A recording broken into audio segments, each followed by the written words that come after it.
In front of me is OPPO Reno 13 and today I would like to show you how you can switch on and use voice typing.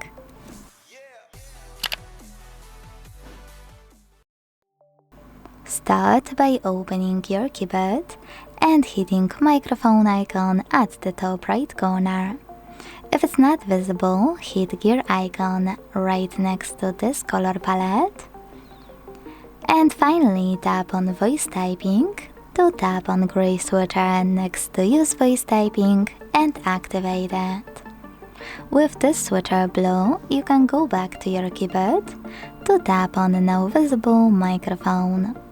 Then click on it. Tap on while using the app in the pop-up and start typing. As you can see, voice typing is on. To stop, you can pause or tap on the same microphone. But here is my favorite feature of voice typing on keyboard.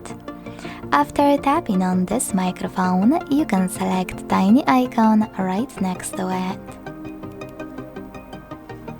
Then hit next. Select done and enjoy using voice typing from this toolbar. Operate the same microphone the same way. To move your toolbar, hold it, drag it and let it go. To delete text on the go, use this button with an X. To access available settings, use those three lines on the left. And to go back to standard keyboard, use keyboard icon right next to three lines. Thanks so much for watching. If you enjoyed this video, leave a like, comment and subscribe. Bye!